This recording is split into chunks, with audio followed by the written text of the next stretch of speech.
Ability on the beat. Kambule bubu kene onyoma jijaba oyoma. Kambuli babu kene onyoma jijaba oyoma. Asimu olobodo kene onyoma jijaba oyoma. Ngwanu kai kene onyoma jijaba oyoma.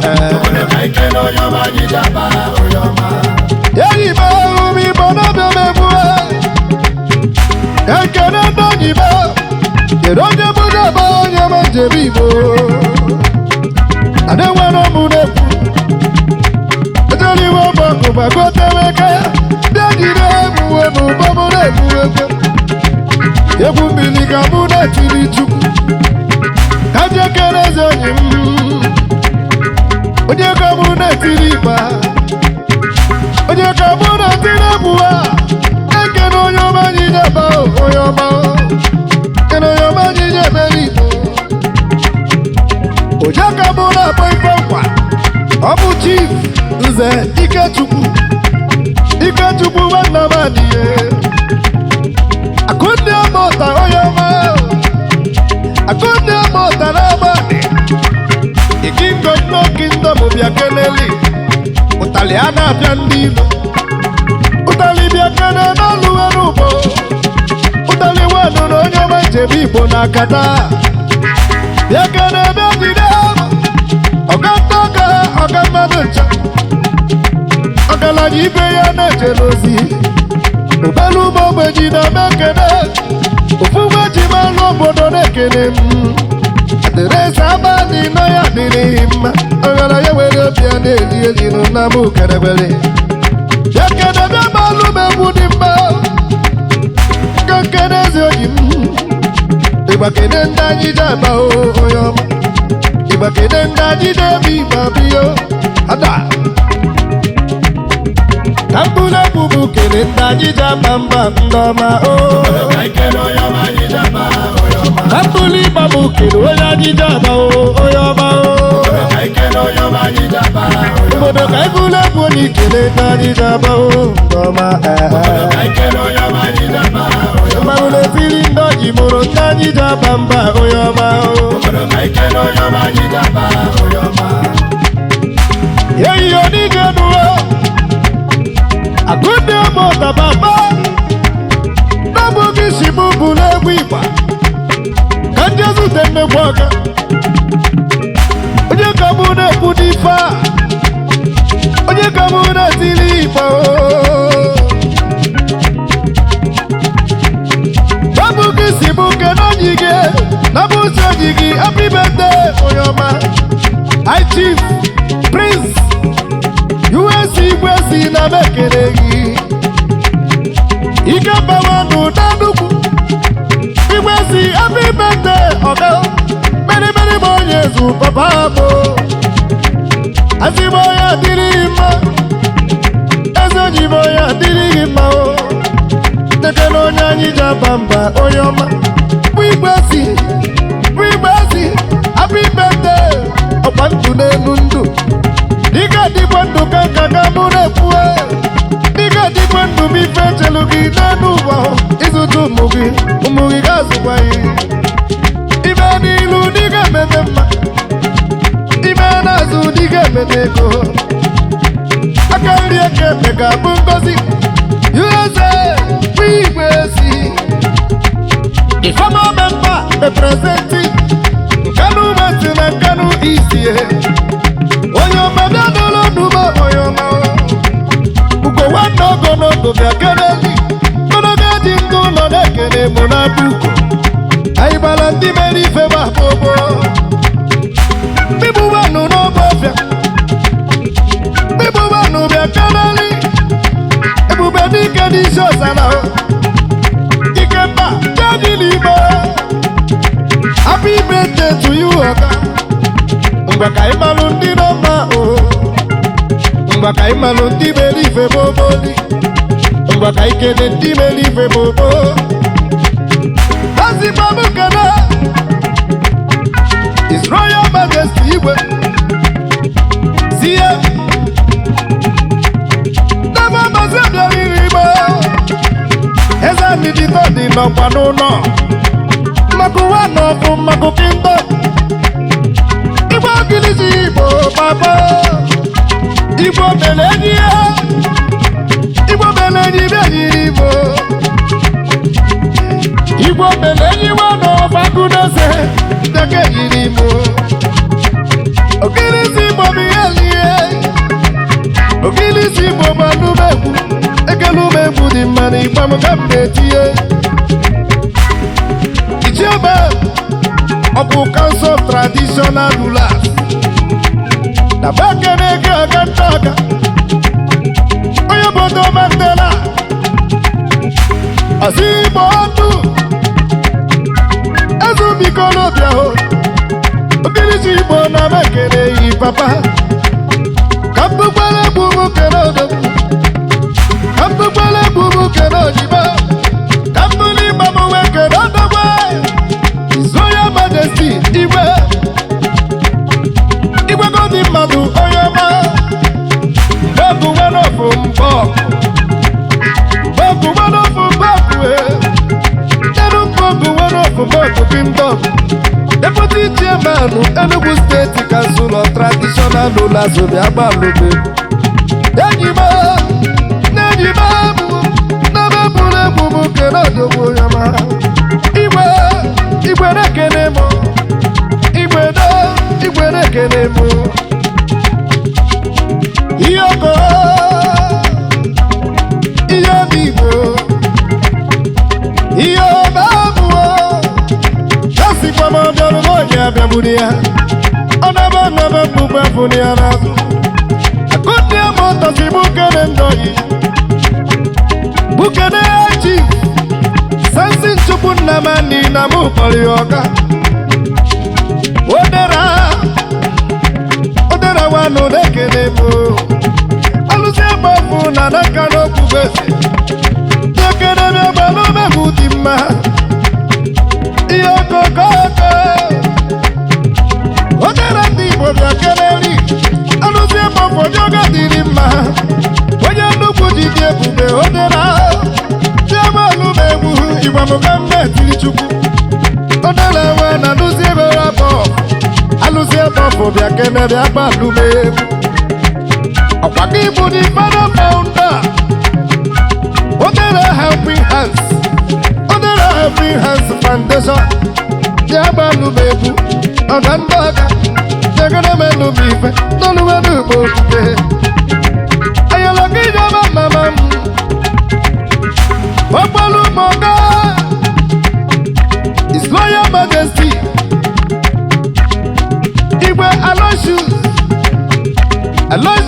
Chinozie obodo Bobo nna na m ekele gị Ubojene dị sekọndụ na-ekele m Odogwu na-ekele m Debalụmegbu Uboji dị sekọndụ n'okpukpu kingdom onye ọma na m keleli Nyewe ndị Ebeneze Shet Kingdom Boboli Aibiri mebubi babodo Yo Kambule bubu kere ndani jaba o Obodo kaikelo yama jaba o yama Kambuli babu kere ndani jaba no ndoma o Obodo kaikelo yama jaba o yama Ewi bakaikele ndani jaba mba ndoma o Obodo kaikelo yama jaba o yama Bano kaibuli bakere ndani jaba mba ndoma o Obodo kaikelo yama jaba o yama Basi babu kere ndoku High Chief Gospels Cosmas Obubuwa High Chief Cosmas Obubuwa Agaba Ojeka Bude Puzi Femwa Ezo Bakana Nyoba Ubakaji na Nyoba Nekeremo Ubakaji na Nyoba Nibu Mamam Ubakaji na Nyoba Yembembe Babu Bezo Jige Akundi Amota Onye zibu kene yi Oyiba Eyiba webu mamalize Wakwalu moyo majaba o Chifu Matisu oyoma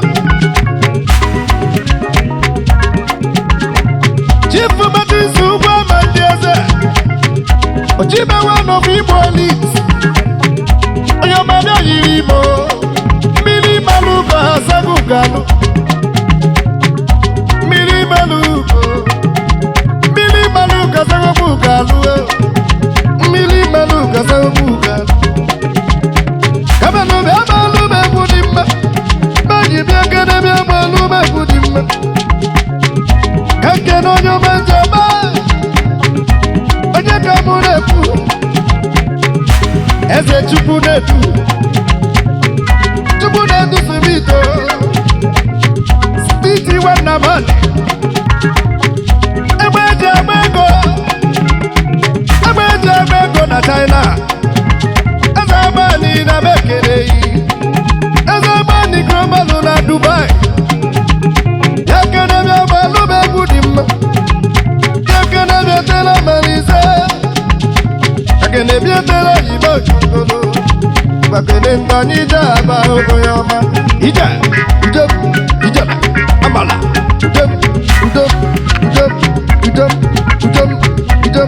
Ice Babalu baji badiye Chief Doctor Gabriel Namadi Nabukeneli Diyosi Nabukeneli Alusia Gondi Konabale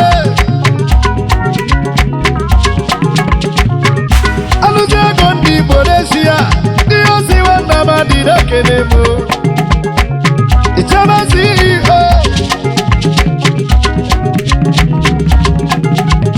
Royal Domain Hotel and Suit, Akwashi Estate Denu, our Royal Domain, Ebani Nalata Kanalenu Wanye, Diosi Namadi Boyembe, Oyembe Murubo, Agarayame Wulife.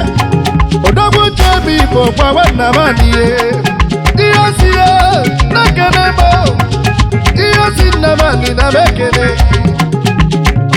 Kambuli mamo webule kene Wekeno nyoma chebo Haji Chidoke Anthony CJ Oyaga dilima Hakuna zobie Uzo kandipo wano na nambara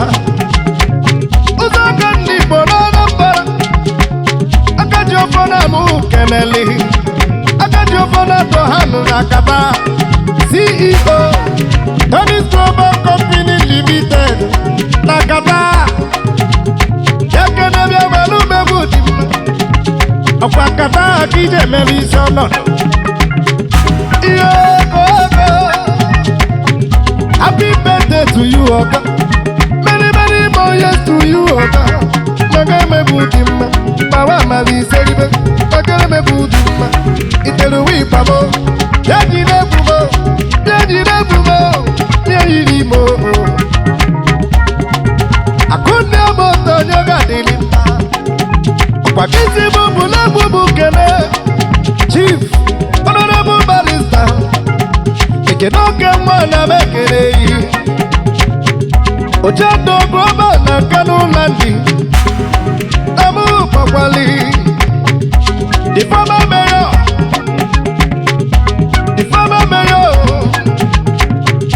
Kanu wezi na bukaneli Tekene bia balu mekudima Bia yirimo Imamu kande tilichu Kanya keno nyoma njaba Chief Wabodobo na mukeneli Osemenam Asimoseme wanam Oyoma Bogabigo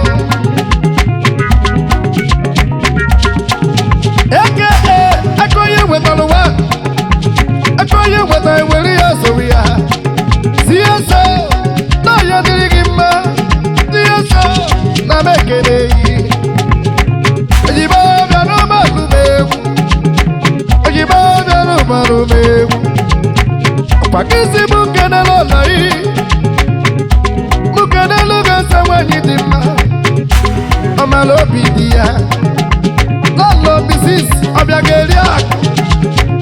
Obiageri besi wobodo Obiageri besi wobodo Mwabiakene bia malume budima Adadi olama Adadi olama kano Adadi olama Omena kashi wai Magalu bebule Magalu bifamo Name bide ku bumu yo yo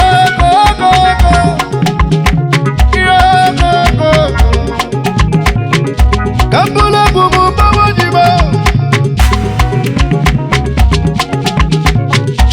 Chief Doctor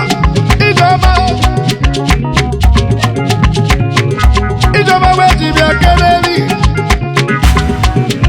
Iyo Udvenu wanadi na mukeneli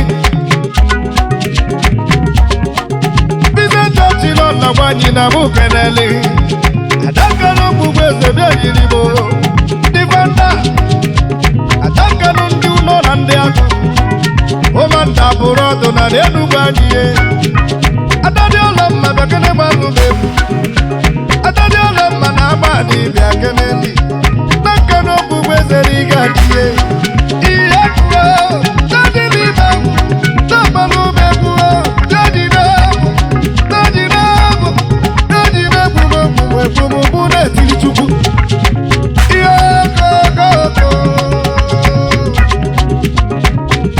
Kambule bubu kino wejani jaba oyama o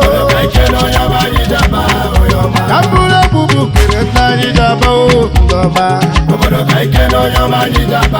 Obodo kai buli babe kino nyadije manu oyama o Obodo kai buli babe kino nyadije jaba o ngoma Akunde mota otobwe Akwagisi mabulima Kaja zute Chifi banelu kemwa Nabeyi wanu na bekene Yajiribo Yamanu mebu Just and associate Nigeria limited to the Kenemo Awagibu distributor True energy inverter Oyama Inverter and multi solution Ayibuna Kanemogo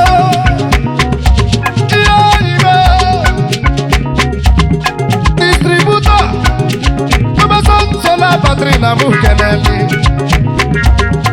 Inverter nationwide na Nigeria Kiji buloga Imanelo kemwa Nyemalu mebudi Imanelu kemwa na mukeneli Kabulu bam Bagibo Prisi Chizama Wukwani Chizama Wukwani Bia keneli Ayama Badebibo General Sodaneleke Bia keneli Bibo na kata Adeleke wane mu na mekele Adeleke wane mu na mekele Oke mwamu lulu mwego Mwani koni chaku beba lume Adeleke Atani mubiyani ye Soni Tumu na kata Yadi lipo Ibamu kamnete Kambule bumu bawa bodoku Kambule bumu bawa bojibobo Bina Stanley Umene Obaino na no kata Oyibo na mekeneki Ndobu na dida no bia keneli Oluwesi na Igbo State Obaino Makalu mebue No bezenyi akuni ya boga Obi yesi mubule kukenei Ayologi yawa mama ho Kambali mawe jawija Kaja zute oye jabamba Honorable Sonde Chibo Jabalu bebudima Chibeze na bekene kiyo Dike dio na mawano na kanolandi Oyibudaji lima Abu Tiemanu Ikemba guys Enugu State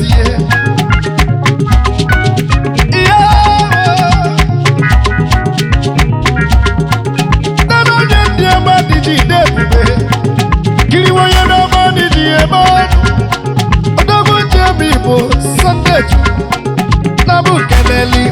Ijabamba Iriwe kubo Imamu Gandeti Kamba wakwazi majibebe Honorable Kenneth Obiora Kenneth Obiora diye Diye na mekene